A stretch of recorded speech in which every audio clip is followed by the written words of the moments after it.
Good morning, everyone. So, being a banker, while you assessing the limit of any firm and company, you need to analysis of different parameter of that company. Among these parameter, inventory stand out as particularly significant.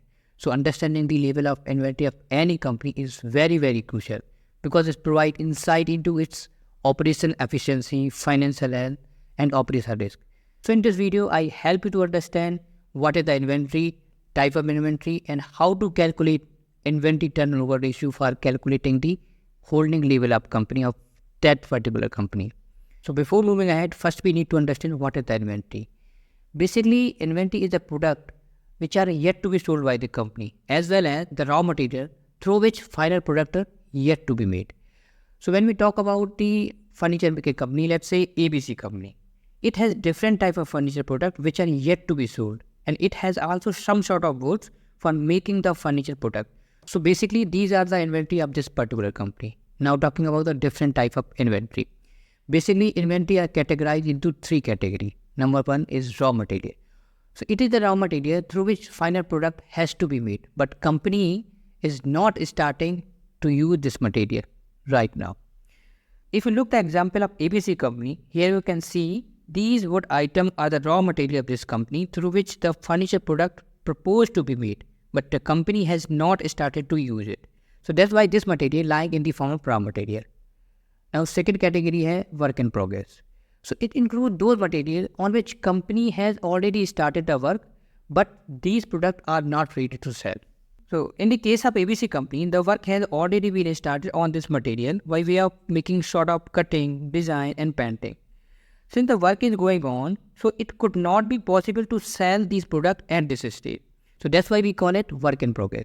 So third category है finished good. So finished good are those products which are ready to sell, but company has not started to sell it. It means these products still lying in the factory. Now in case of ABC company, these final products would be chair, table and wardrobe which are ready to sell. So ultimately, inventory are those products through which company make a profit by way of selling it into the market.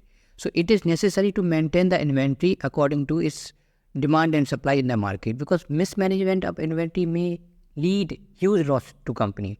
So now talking about the inventory turnover ratio. So question A ki what is the meaning of inventory turnover ratio and why bank is needed to be analyze it. Basically, inventory turnover ratio is calculated for the purpose to analyze the holding period of inventory of any firm and company. Now question is what is the holding period? Holding period simply shows the duration of time, and this time starts from the purchasing of raw material to sell of the final product to the consumer. Every company want to sell its inventory as soon as possible to make more and more profit, because holding up inventory for the longer time may increase the cost of goods, and sometimes it is a chance to get deteriorate because of this perishable nature. For example, if we talk about the bread industry, the holding period of the inventory of this industry is very less. It's somewhere around 2 to 3 to 4 days because of this perishable nature. So it depends on industry to industry. So that's why it is very crucial to understand the level of inventory on the basis of business model. Usually in banking sector, we have Excel sheet where we just put the formula to calculate the inventory turnover ratio. But I'm not here to tell you how to use the formula. In fact, I just want you to understand the conceptuality behind it. So firstly, I show you how to calculate the ratio by using this formula, which we generally apply in the banking sector. We simply calculate the ratio by using the formula like closing inventory divided by cost of goods sold multiplied by 365 days. So I'm not saying this is a wrong way to calculate the inventory ratio. Of course, you can use this formula to calculate the ratio. But here I want you to calculate the ratio without remembering the formula. So before understanding the conceptuality behind it, first we need to understand what is the cost of goods sold and what is the closing inventory. So in technical terms, the cost of goods sold is direct cost of producing the goods sold by the company. और अगर हम इसको simple language में समझे तो that it's simply net sale minus gross profit. So अगर किसी company की बैलेंस शीट से अगर आपको कॉस्ट ऑफ गुड्स निकालनी है तो you just simply deducted the gross profit from the sale of this company. Let's look at the profit and loss account of this ABC company. Here you can see this is the net sale of this company and this is the gross profit of this company. So when you deducted the gross profit from the net sale of this company, you simply get the detail of cost of goods sold. that is the 50 crore, right? On the other hand, when we talk about the closing inventory, you also get a detail from the balance sheet of this company. So this is the closing inventory of this company, right? Okay, so let's take an example for better understanding. Let's say एक ABC company है जिसका last year का cost of goods sold somewhere around is 50 crore and the closing inventory is 3 CR. So now we have two methods to calculate the inventory period. So first method is we just simply put the formula which we have already discussed, and in second method there is no need to apply any kind of formula. We just apply the concept to make a formula, right? So पहले हम holding period calculate करते हैं by using this formula. So formula क्या है? Closing inventory, that is 3 crore, divided by cost of goods sold, that is 50 crore, and multiply by 365. Since we are calculating the inventory holding period in days, that's why we are multiplying by 365 days, right? So here you get the detail of inventory holding period. It means last year ABC company has sold its average inventory in 21.90 days. So this is the holding period of the company, right? So now move on the second method.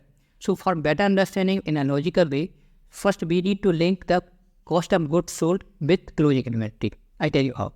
So let's try to understand it a mathematical formula जो हम बचपन में किया करते थे. So we have already calculated the value of cost of goods, that is 50 crore. It means 50 crore की inventory consume होती है in 365 days.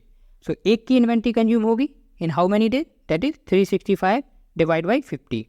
Likewise 3 crore की inventory consume होगी in 360 divided by 50 multiply by 3.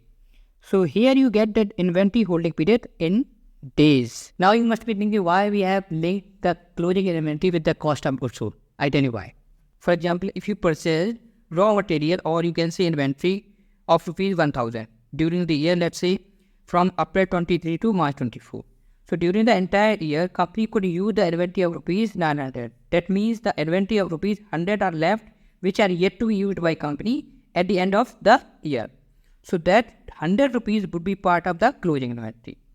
Since the closing inventory are the part of the cost of goods sold, that's why both are interconnected each other, right? So I hope you understand what I want to explain. So this is all about the inventory and its holding period. I try to break down the concept of inventory and its holding period in a quite simple and practical way. However, if you have any chaos and confusion, please clarify your doubt by mentioning the comment below. I hope the content in this video will be quite beneficial to you. Namaskar.